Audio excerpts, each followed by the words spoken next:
Sorry, we all can't be speaking at events and stuff already within a year and a half. We all can't have that Anita Smith power with us, Superstar Anita Smith power. Yeah. Oh my God, Yeah. Please stop. Hi, I'm Anita Smith. I'm Bradley Rice. And you're listening to the Salesforce for Everyone podcast. In today's show, Brad and Anita reminisce with our Gen Z guests about the part-time gigs they had while in college. My part-time job was selling at a retail store, and I don't think that's as fun as doing Salesforce. My part-time job was at Great Clips, making $6.50 an hour. I worked at a car wash while I was in college. Also, we discuss ways to beat a bias that younger people face in the Salesforce space. Because it feels almost odd to say ageism in terms of young people, right? Because that's not how we think of it, but it's so true. Hey, everybody. Welcome back to the Salesforce for Everyone podcast. In our last episode, we really kicked off Series 2 talking about everything that happened in Series 1 and then giving you guys a breakdown of everything that we're going to cover, or at least that we hope to cover in Series 2. So I think Series 2 is going to bring a ton of value and a lot of really interesting conversations. And we're kicking that off with episode 2 right now. And we're going to be talking about really high school students, college students, maybe people who opted out of high school or college, or even just young adults who, are coming out of college or high school and they're not sure what to do next, or they thought they knew what they were going to do, but now they're not quite sure what to do. And so we want to talk to really that crowd all about Salesforce and the opportunities that exist to see if this might be an option for them. And we have a few special guests today, but with me, as always, is Anita Smith. So how's it going, Anita? Hey, it's going pretty well. I'm a little envious of our panelists. I wish I knew about Salesforce when I was their age. Our panelists, they're going to be retired in like 10 years or less.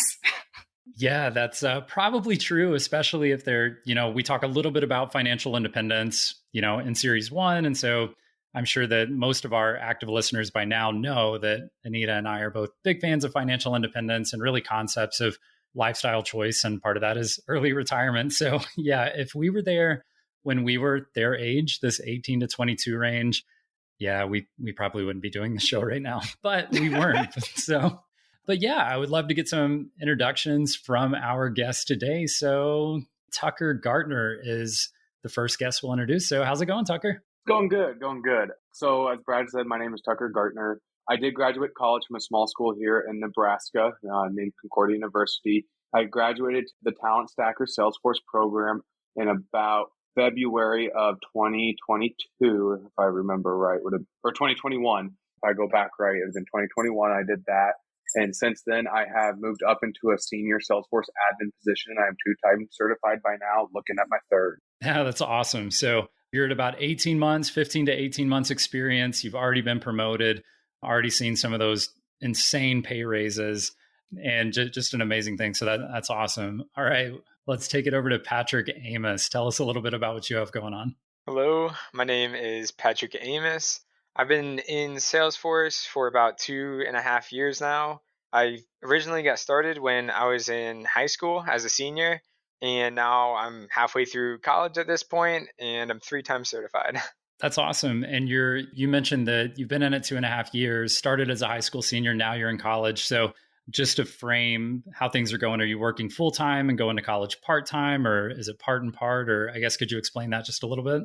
Yeah, for sure. I am doing college full-time right now, and I've been contracting the whole time I've been doing Salesforce just to give myself more flexible hours. And sort of throughout my journey, I've been trying to take on more hours during either school breaks like summer or winter break, that sort of thing. And then also working as much as possible throughout high school and college. And I've actually got the majority of my family into Salesforce as well at this point. That's awesome. I'm sure we'll talk about that some during the show today. So that'll be great. All right. So our 3rd guest that we have, and so we promise this panel isn't infinitely long. This is our 3rd and final guest, Eric Kogan. So do you mind giving us a quick intro, Eric? Hey, everybody. Eric Kogan here.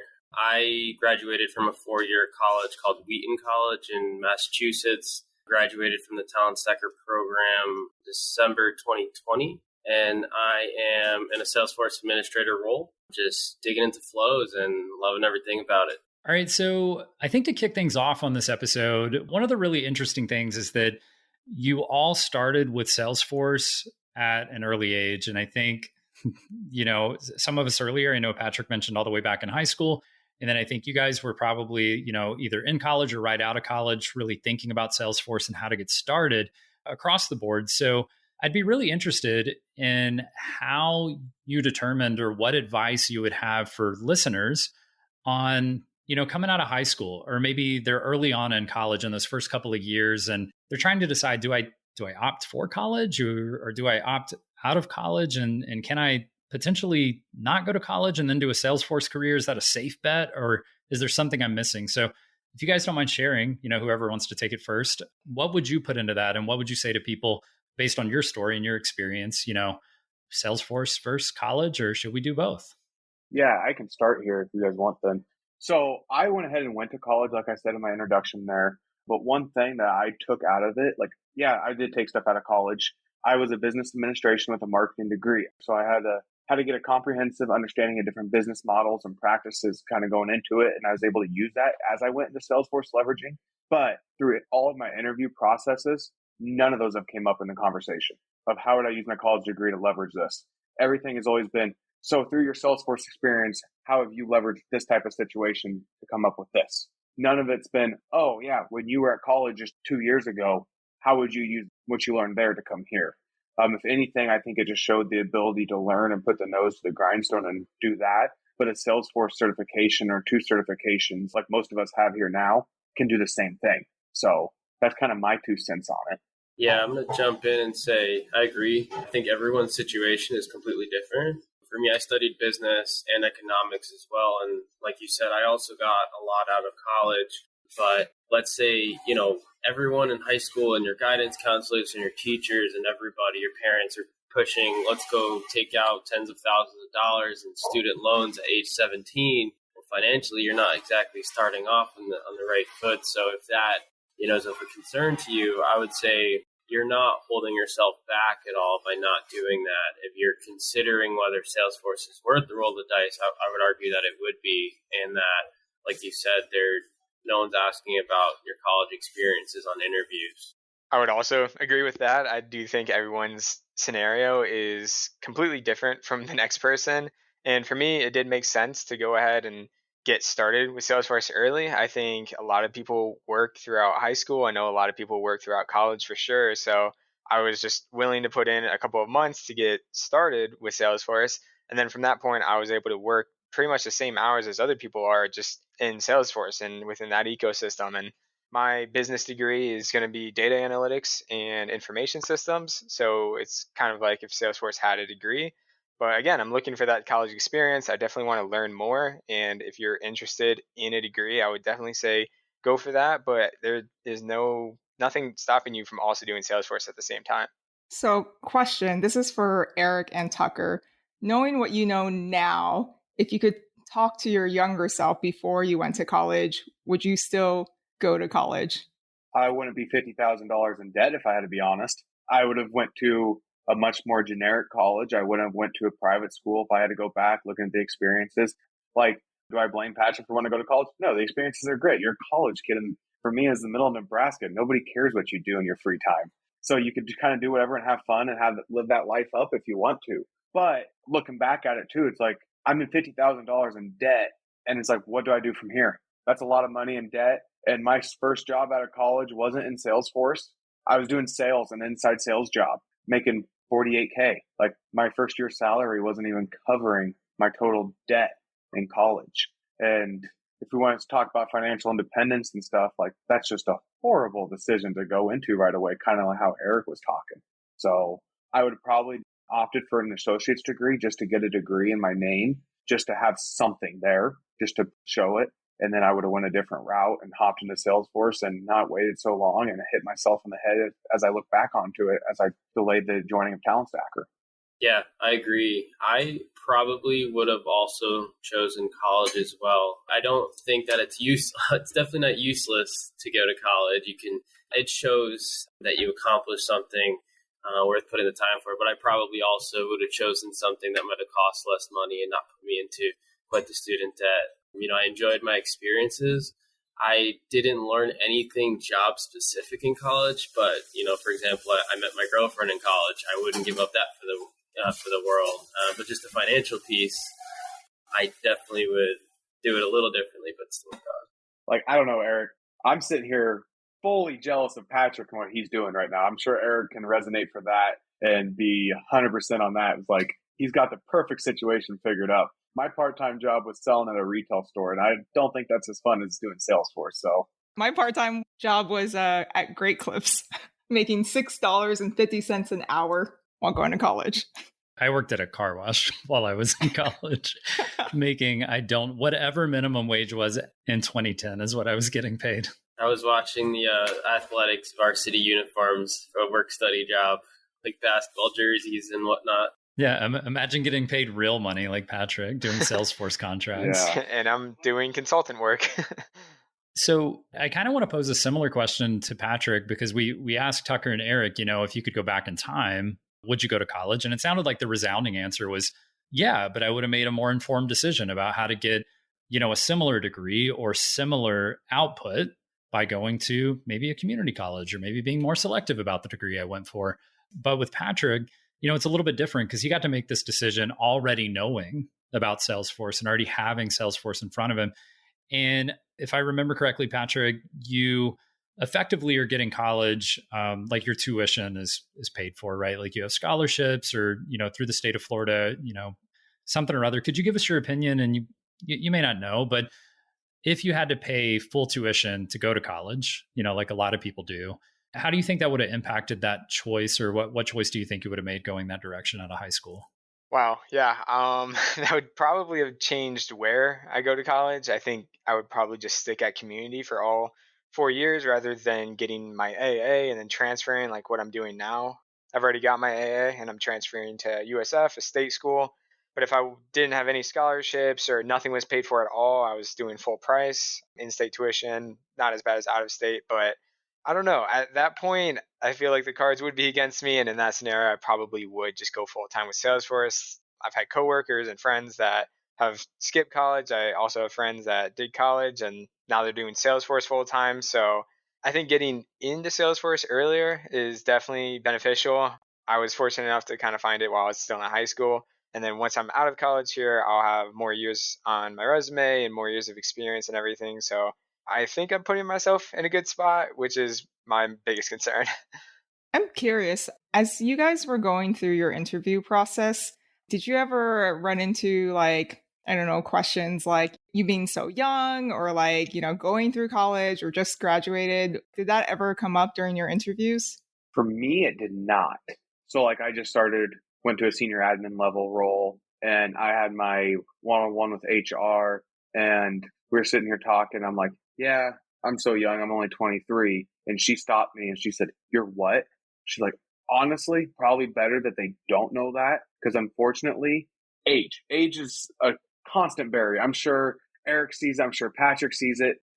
I try to hide it. I took my graduation years off of my resume just because they don't need to know it. They don't need to know my age. It is zero decision if I should get that job or not at the end of the day. And I'm sure that these other two have plenty of experience in that as well through their interview process. At the end of the day, I have my certifications. I have the same knowledge as a lot of people, if not more at this point. That's what matters. And my age shouldn't play a role in it. Yeah, I agree. I've never been asked that directly. But that being said, ageism and any kind of bias, we know it exists in the real world. I mean, my current company, one of the questions I always ask towards the end of an interview is, do you have any concerns or red flags about me moving forward? And one of the interviewers said, well, I got to be honest, you look like a very young gentleman. So there was that at first. But after talking to you, the way you presented yourself, that's kind of moot point. I've definitely had my fair share of, I guess, sort of ageism, if you want to call it that. When I was first getting on LinkedIn, I had recruiters actually reaching back out to me just to have an interview because they wanted to see how old I was.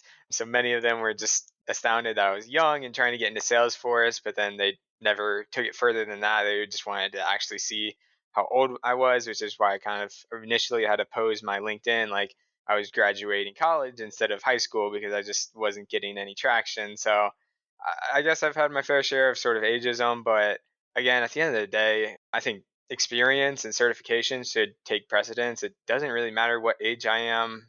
It really just matters if I can get the job done, how I do in the interview process. I don't think age should be that huge of a factor.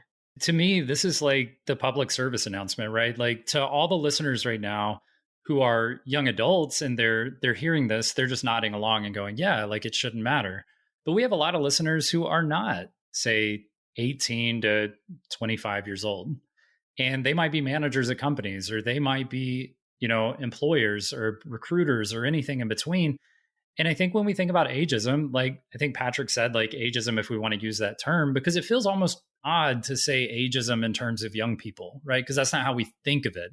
But it's so true. And we've seen it since the beginning. We see ageism for people who are, say, 40 or 50 plus years old, trying to land these young people's tech jobs. And then we see the young people who are supposed to be the Gen Z or the young millennials that are supposed to be the ones who are adept and amazing to do these tech jobs, who are also experiencing ageism. And it's a really interesting dynamic. It's like societally, if we're being ageist against people under the age of 25 and ageist against people over the age of 40, then we leave ourselves with a really small window of people who we're allowing to do the work. And I've seen it both ways. Like I had a LinkedIn message, even myself, I'm 33, and I had a LinkedIn message from somebody this week who didn't agree with something I was saying on LinkedIn or whatever else. And they said that it's no big deal, though, because I'm too young to understand some of these things. And like, I have to bite my tongue so hard because, how unfair would it be for me to say to somebody older than me, you're too old to understand these things? Like, I would be canceled immediately. That's so inappropriate to tell someone their age impacts their ability to understand or do something. So, yeah, that's my rant on this topic. But ageism is very real on both ends of the spectrum. So I'm kind of glad it naturally came up here. So something I'm really interested in from hearing from everybody is obviously we've talked throughout the podcast episodes about how much people get paid and opportunity and all those kind of things. But something, if we have new listeners or, people might just want to know right now, where do you go from here from a pay perspective? And you don't need to share how much you make, but at what age do you think you will be hitting the 6-figure mark? Because it's mind-boggling to me. My age was 26 years old is when I hit 6 figures, and I thought that was insane. But now that I've had exposure to what other people are doing, it is even more incredible. So I guess if you already know your number, then awesome. But if you had a projected number that you're going to have hit 6 figures, I'd love to hear what your projection is. 23, calling it. I have a feeling you might already know, Tucker. Yeah. So what about you guys, Eric, Patrick? Yeah, I don't think there's an age. I'd say depending on whether, internal, external, your certs, how well you present yourself, kind of experience you had, you could say about 2 to 3 years doing this job. Okay. That's fair enough. Yeah. Yeah, I would totally agree with that. I definitely think 2 to 3 years continuously getting certs and experience and learning as much as you can, you should be able to hit that number pretty easily. I got really lucky and hit that on the first shot, but I am 34, so I have some years on you guys. Sorry, we all can't be speaking at events and stuff already within a year and a half. We all can't have that Anita Smith power with us, Superstar Anita Smith power. Yeah. Oh my God. Yeah. Please stop. But I will hop on and actually say this. So I remember at my last job, I sat there in a call with another gal who hasn't been doing Salesforce too long. She was certified after me, and she knew my age and everything. And I told her, well, it came kind of from my early conversations with Brad and stuff after I landed my first job. By the age I hit 23, I want to be making over 100K. I want to be in that 6 figures as a Salesforce admin. I was 22 at the time. This was this year. Yeah, early this year we had that conversation. And she straight told me on the phone, I respectfully am going to tell you there is no way you can do that. I bit my tongue because I didn't want to come off as that coworker.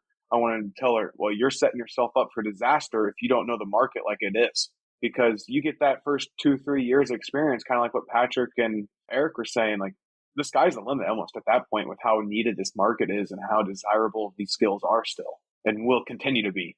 I think right now in the last few years, especially since the pandemic, we've seen more of a trend of like salary transparency and people talking more about their salaries. I think it's helping.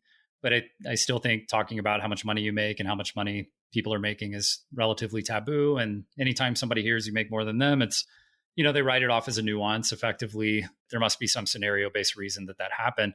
And I think it's interesting because when you have the right guidance, like when I started Salesforce, that was in 2010, and there weren't any podcasts about Salesforce. Like Salesforce didn't even have their own podcast about Salesforce. And there was no Salesforce Ben writing articles, telling people about things. There was no Mason Frank salary survey. There was nothing to tell people how much other people are making other than, 10 reviews on Glassdoor about this and that, and you couldn't figure it out anyway. But when I started, I made about 35,000 in my first Salesforce admin job because I had no idea how much people got paid. And when I got my 1 year pay raise, the offer was $42,000. And I had no idea how much people got paid. And so to me, that was fine, right? Because all the doors were shut, the curtains were closed. I had no idea what was going on outside because there was no guidance to go find. And so when I'm looking at, talking to people now, it's amazing to me because I was on that trajectory at 22 to make 35,000, at 23 to make 42,000. And if I kept on that path, I'd probably be at the same company, 30 years old, 8 years later, making $60,000, $70,000, and I'd be happy doing it.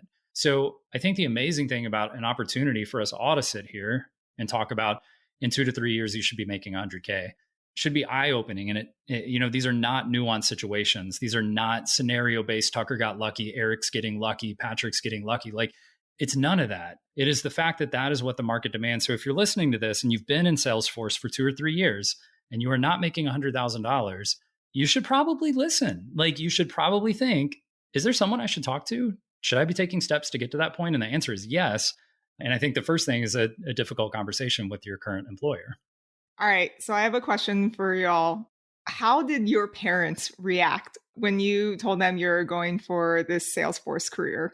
Oh my goodness. My parents were, first of all, there's no way that you can start in a career with no experience and make 60K. And then I got that first offer and they said, just be careful. There's no way. There's something behind it. Something's going to happen. And then I'm sitting over here and they're looking at me like, wait, what did you just do? Like, how did this happen? And my brother's kind of the same way. And yeah, it's just kind of like I made the right moves, I guess. And it just not fell in my lap. I've worked for it. I don't want to take away from that. But like, it is a thing that's possible. And it's crazy. My parents were very supportive, as they always are, with school, with sports, all that sort of thing. They were supportive with Salesforce, even though they didn't completely understand what it was or what I'd be doing day to day. And at the very beginning, I didn't know what that would look like either. And that's when I was on YouTube looking up videos like what an admin does day to day. And of course, I found Bradley Rice and other people, and they were just supportive. I mean, they totally had my back, and they knew that I was taking certification exams and stuff. They didn't know what they were about or anything like that. But the whole time, they were just helping me along the way. And then I think it was around 6 months or a year later, after I had really gotten into it, got my first role, everything was going good, that my dad would watch me work once in a while. And he also got interested in Salesforce. And then he eventually got his certifications, and he went through many programs like Hiring My Heroes and everything like that. And then he got a full-time role. So he went from medical, being a chiropractor, and now he's full-time at Salesforce. And then my mom also went through Hiring Our Heroes, pretty much the same process, got certified and everything. And now she is also full-time with it, went from medicine, she was a physical therapist, and now she's full-time with Salesforce. So they were really so supportive. And then they ended up getting into it as well. Now I've also got my brother taking certifications, and he's 2 times certified already, looking to get into his first role and everything. So my whole family was supportive with it, and now everyone's kind of getting into it as well. Wait, before Eric jumps in, I'm curious, because your parents probably are like already mid-career. Did they get a pay increase, or is it about same to what they're already making? You'd probably have to ask them. I'm not exactly sure what they were making before, because they kind of went from a business owner role where you want to pay yourself as little as possible, that sort of thing. So I'm sure it's like different types of stress, going from like business owner, owning their own practice and everything, to now there's just an employee that gets a great salary. So, well, are you guys finding you're taking like nicer family trips now? Oh yeah, for sure. Yeah, and if we ever want, we can all take a family trip, bring laptops, and continue our work if we need to. I think for me, so my parents were supportive. They were a little nervous at first. And I would say it wasn't so much as to what Salesforce is, as at the time I was already on my own, living in the city in Boston, trying to make something stick in the software sales world. And it was tough. I mean, it's COVID, it's tough everywhere. And then all of a sudden, I talk about this massive career pivot after only being a couple of years removed from college. And it was, well, I have your back, just definitely nervous. I was working overnight at Whole Foods, stocking groceries and doing Salesforce during the day, trying to make that work. So when I finally landed a job, the relief was definitely there. Yeah, I will probably add to this. Part of my parents' nervousness for me was because I told them one day I quit my job. They didn't believe me. And I think that's where they kind of came nervous. And then all of a sudden I told them I was going to be getting X amount of pay increase, and it wasn't like a small amount. I thought they were kind of concerned I was getting into something I shouldn't be in versus a career. Did they make you show them your pay stub? Like how many months in before they're like, okay, this is a legitimate job? It took them probably towards the end of my contract when I went full time, just a few months after I started it with the company, to finally be like, okay, he's on to something now. I don't know what it is still, but he's on to something. Like my dad, he's too busy. I know we talk like Hugh Richardson, how he was a truck driver turned. That'd been like my dad. My dad wishes he had the time, but he's an ag truck driver, so they don't have mandatory rest periods. So he's drive basically all the time. He maybe sleeps 4 hours a night, because if you're within a certain radius, you don't have to. But he's like, I wish I could do this. And my mom's just like, she gets asked by her friends what I do, and she's like, I don't know. He did something on the computer all day. Like, they don't even understand it, but they just know that they support me and that they're proud of me now. So that's the best part, right? I think my mom says the same thing. She still has no idea what I do. Yeah, depending on the person, I sometimes tell them it's IT. Right. Yeah, Bingo. I do the same thing. I'm like, depending on who I'm talking to, some people don't even know what software is. So you got to describe it to people in a different way. Like, oh, he works with computers. So, but it's kind of funny because I was like almost the opposite, where my first role ever was in Salesforce as a contractor. So I wasn't really like leaving a job or anything like that. I was still trying to figure out like what direction I wanted to take my life in. Yeah, it's funny. For the longest time, I've also told everyone that I work with that I'm in IT. Even my dad just last month said that my mom told him that I own a company. And that's been 6, 7, 8 years now that I've owned a company technically. And so my dad's just finding out. I just like to keep it simple for him. We're in IT. It's fine. All right. So I want you guys to, imagine like there are listeners right now that are 18 in college, and they probably have a lot of fears in their mind because this is not a normal route. We're taught to like go to school, go to college, get a job. And this is kind of going against the norm. What fears were you thinking of as you were going through this, and how did you get over those? I would definitely say one of my main fears in general was not figuring out what I wanted to do. And I guess the best way to overcome that is trying out different things. Like Salesforce wasn't the very first thing I ever tried out as far as what I wanted to do for a career. I tried stuff like Forex and stocks. I looked at like financial advising, stuff like that. And again, I was in high school at the time, and I know a lot of young listeners probably are either in high school or college trying to figure out what they want to do. And I guess this all stemmed from trying to figure out what my major was going to be. But I found Salesforce luckily, and I was interested a lot more in, I guess, technology than actually numbers and that sort of thing, which is where the financial advising and stuff like that came from. But I guess technology combined with business, that's basically Salesforce in other words. And I was able to find a degree. I really like data analytics. Again, kind of another synonym that you could put together with Salesforce. But I guess the fear of not figuring out what I wanted to do helped me try new things, basically. And that's where I was able to find Salesforce. So I'm grateful I kind of put myself out there and tried different routes until I found something that I really enjoyed.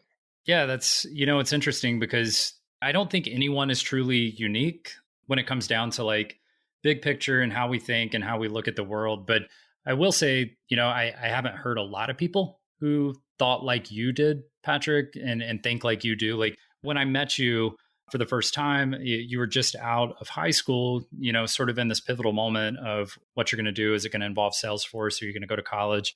And sort of how to find that. And I wasn't your primary advisor, but it was a conversation that I'd certainly heard and I was interested in. And I've got a 14-year-old brother-in-law who spends a lot of time in our home most of the summers, and especially in COVID, did virtual school and lived with us. And so I spent a lot of time with him, and he's starting high school. He's in ninth grade right now, starting high school. And, he's got his parents that tell him, there's the standard path you got to go. He's got his grandparents who started college savings accounts for him, when he was still a toddler. He's got church leaders and community leaders and high school advisors, and pretty much every respectable adult in his life is telling him there's a standard path. And when you do your best in high school and you get the highest GPA you can possibly get so that you have options. And when we say options, we simply mean the ability to get accepted at as many colleges as possible. We don't mean options as far as which career you can go forward with or what you can do in your life. We literally mean how many colleges are going to accept you and let you pay them $100,000 to come attend their school to get a 4-year degree and graduate with 10,000 other people, right? So when we look at that, I think my wife and I are probably the only people in his life that are challenging that and saying, if you are going through high school and you see something in college and you go, I want to do that because I see tremendous value in getting a degree in that, then by all means go after that. But if you don't, there are way more options than just going to college. I mean, that's just one choice that you can take going forward. But I can tell you, even now, he's still got 4 years to make a decision, right?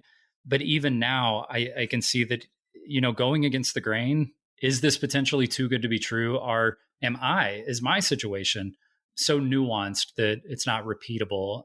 Can I do this? Can I be 18, 17 years old coming out of high school and actually be successful at something that grown-ups are doing?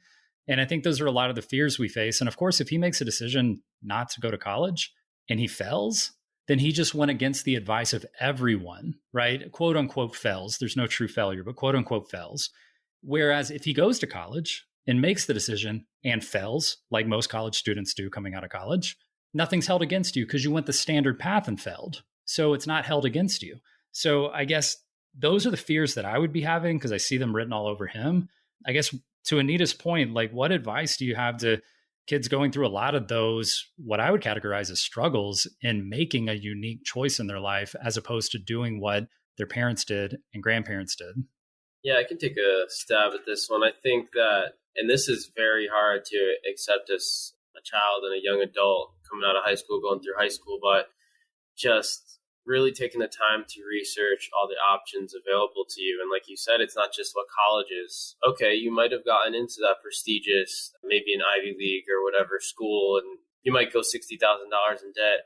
Understand that there's nothing wrong with, let's say, going to a state school, for example, or a 2-year school, or there are a million ways to break into the tech industry, not just Salesforce, without needing a degree.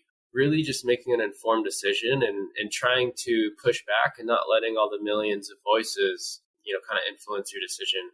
We said we know, the teachers, the parents, the guidance counselors, they're all pushing for you to go to college, and you don't know what you want to spend the rest of your life doing, but just take the time and just whatever you do, just try to make your decision as informed as possible is the best advice I can give.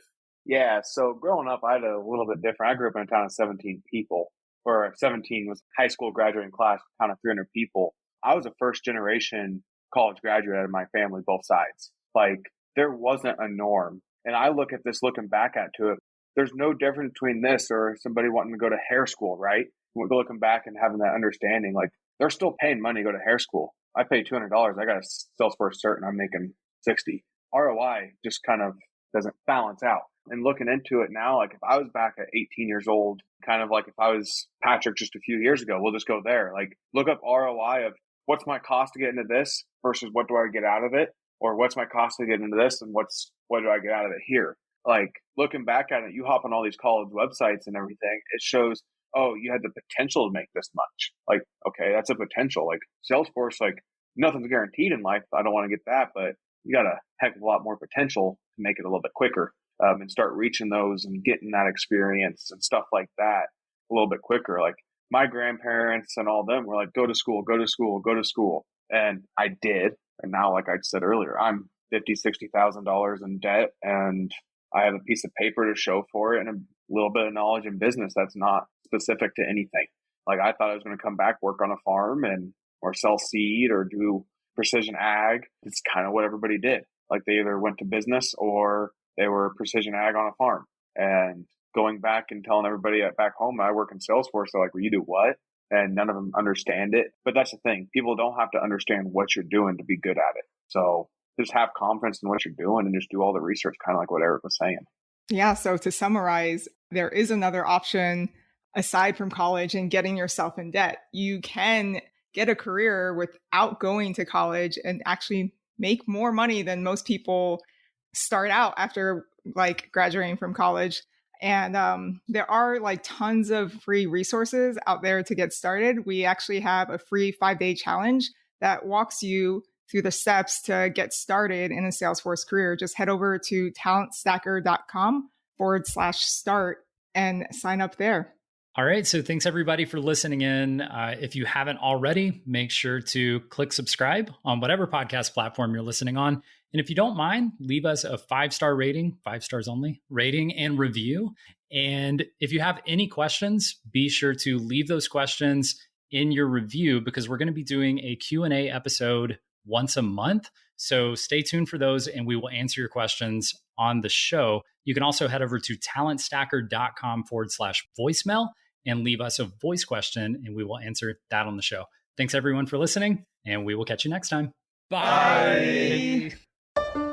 Thank you for joining us today. To get started for free on your own Salesforce career, go to talentstacker.com/start or check the show notes. There you'll find all the resources you need to start earning $60,000 to $80,000 in as little as 8 months, no matter your education or career background. The Salesforce for Everyone podcast was produced by Edmund T. and engineered by Andrew Mendoza. If you like what we do at this scrappy can-do podcast, please help others find us by leaving a 5-star rating and a great review on whichever platform you're listening to us right now. See you next time.